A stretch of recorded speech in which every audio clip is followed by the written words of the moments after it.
Census വിവരശേഖരണത്തിനിടെ കട്ടപ്പനയിൽ അധ്യാപികയ്ക്ക് വളർത്തുനായയുടെ കടിയേറ്റു. Velliyamkudi saint Jerome's UP സ്കൂളിലെ അധ്യാപിക പുളിയന്മല വാഴച്ചാരിയിൽ ജിഷ പി മാണിക്കാണ് പരിക്കേറ്റത്. കട്ടപ്പന നഗരസഭയിലെ ഇടുക്കിക്കവല ശ്രീകൃഷ്ണസ്വാമി ക്ഷേത്രത്തിനടുത്ത് വെച്ചായിരുന്നു സംഭവം നടന്നത്. വീട്ടിൽ സെൻസസ് വിവരങ്ങൾ ശേഖരിക്കുന്നതിനിടെ പിന്നിലൂടെ എത്തിയ വളർത്തുനായ അധ്യാപികയെ ആക്രമിക്കുകയായിരുന്നു. നിലവിളിച്ചുകൊണ്ട് വീടിനുള്ളിലേക്ക് ഓടിക്കയറിയ അധ്യാപികയെ വീട്ടുടമസ്ഥരെത്തിയാണ് നായയുടെ പിടിയിൽ നിന്ന് മോചിപ്പിച്ചത്. അക്രമത്തിൽ കാലിൽ മുറിവേൽക്കുകയും നായയുടെ പല്ല് ആഴത്തിൽ ഇറങ്ങുകയും ചെയ്തിട്ടുണ്ട്.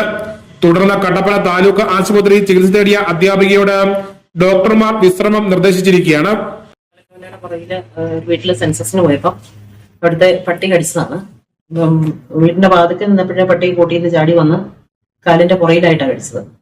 അപ്പൊ അതിനുശേഷം ഞാൻ വീടിനകത്തേക്ക് കയറിയപ്പോ പട്ടി കാലെന്നുള്ള പിടുത്തം വിട്ടില്ല. അങ്ങനെ അകത്തേക്ക് കയറി അവസാനം വീട്ടുകാരാണ് പട്ടിയെ വെടിവെച്ചത്. സെൻസസ് ഡ്യൂട്ടിക്കായി വീടുകളിൽ എത്തുന്ന ജീവനക്കാർക്കും അധ്യാപകർക്കും ഇത്തരം സാഹചര്യങ്ങൾ വലിയ പ്രതിസന്ധി സൃഷ്ടിക്കുന്നുണ്ട്. ഡ്യൂട്ടിക്ക് എത്തുന്ന ജീവനക്കാരുടെ സുരക്ഷ ഉറപ്പാക്കുവാനും ആവശ്യമായ മുൻകരുതലുകൾ സ്വീകരിക്കുവാനും സർക്കാർ തലത്തിൽ നടപടി ഉണ്ടാകണമെന്ന് അധ്യാപക സംഘടനകൾ ആവശ്യപ്പെട്ടു. കഴിഞ്ഞ ദിവസം കട്ടപ്പനയ്ക്കടുത്ത് കട്ടപ്പന സ്കൂളിലെ ഒരു അധ്യാപിക സെൻസസ് ഡ്യൂട്ടിക്കിടയിൽ നായയുടെ കടിയേറ്റു എന്നുള്ളത് വളരെ വേദനാജനകമായ സംഭവങ്ങളാണ്. അപ്പൊ കേരളത്തിൽ അങ്ങോളം ഇങ്ങോളം ജോലി ചെയ്യുന്ന അധ്യാപകർ ഇത്തരത്തിലുള്ള പല ദുരിതങ്ങളും ഏറ്റുവാങ്ങേണ്ടി വരുന്നു എന്നുള്ളത് ഏറെ പ്രതിഷേധാർഹമായ കാര്യമാണ്. സെൻസസ് ഡ്യൂട്ടിയിൽ ഏർപ്പെടുന്ന അധ്യാപകരുടെ ജീവനും സ്വത്തിനും ഒക്കെ സംരക്ഷണം ഏർപ്പെടുത്തുവാൻ ഉറപ്പുവരുത്തുവാൻ ബന്ധപ്പെട്ട അധികാരികൾ തയ്യാറാവേണ്ടതുണ്ട്. അതല്ല എങ്കിൽ ഇതിനെതിരെ ശക്തമായി പ്രതികരിക്കാൻ KPST എന്ന അധ്യാപക സംഘടന മുന്നോട്ട് വരേണ്ടി വരും എന്ന് ഇത്തരുണത്തിൽ ഓർമ്മിപ്പിക്കുകയാണ്.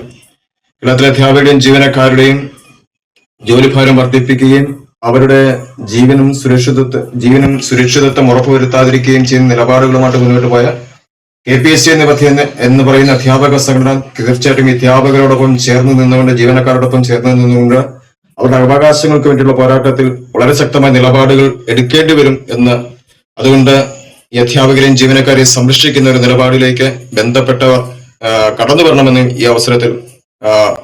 എന്നിരുന്നാലും തൊട്ടടുത്ത ദിവസങ്ങളിലായി തന്റെ ഡ്യൂട്ടി പൂർണ്ണമായി നിറവേറ്റുമെന്നും അധ്യാപികയായ ജിഷ പി മാണി പറഞ്ഞു.